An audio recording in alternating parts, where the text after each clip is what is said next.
నేడు విశాఖలో మాజీ ఎంపీ హర్ష కుమార్ మీడియాతో మాట్లాడుతూ నేను జాయ్ జమీమాను జైల్లో కలిశాను.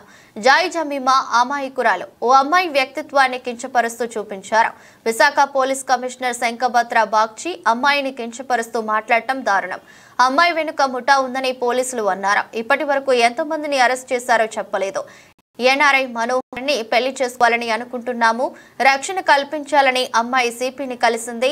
అమ్మాయిపై నిరాధారమైన ఆరోపణలు చేశారు. అమ్మాయి పద్ధతిగా పెరిగింది. సాఫ్ట్వేర్ కంపెనీలో టీం లీడర్ గా చేసింది. 3 సార్లు కస్టడీకి తీసుకున్న పోలీసులు అమ్మాయి నుంచి ఏ సమాచారం రాబట్టగలిగారు? జాయ్ జమీమా కేసు సిబిఐకి బదిలీ చేయాలి.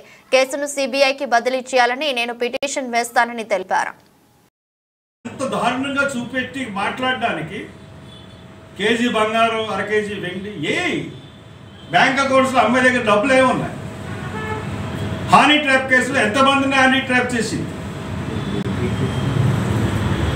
ఆవిడంట. అమ్మాయి నీ ఫోను కాల్ డీటెయిల్ చూసుకుంటే 2 రోజుల క్రితం అమ్మాయి నీకు ఫోన్ చేసింది. Mister SP, mister CP phone చేసి నీ అపాయింట్మెంట్ అడిగి నీ దగ్గరికి వచ్చింది అమ్మాయి. ఎందుకు వచ్చింది అమ్మాయి? మీ ఇద్దరు పెళ్లి చేసుకుందాం అనుకుంటున్నామండి. పేరేంటంటే మనోహర్, ఎన్ఆర్ఐ. మీ ఇద్దరు పెళ్లి నిశ్చితార్థం అయిపోయింది. మేము పెళ్లి చేసుకుంటున్నాం. మాకు రక్షణ కల్పించండి అని సిపి దగ్గరికి వెళ్తే కల్పించకుండా ఏ కారణంతో నువ్వు కేసు పెట్టి అబ్బాయిని బెదిరించి వాళ్ళ ఫాదర్ని మదర్ని అదే టైంకి రప్పించి అబ్బాయిని రివర్స్ స్టేట్మెంట్ ఇప్పించి మత్తులో ఉన్నాడు.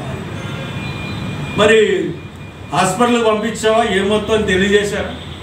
చేయకుండా ఒక అమ్మాయి మీద నిరాధారమైన ఆరోపణలు వేయడం ఎంతవరకు సమంజసం?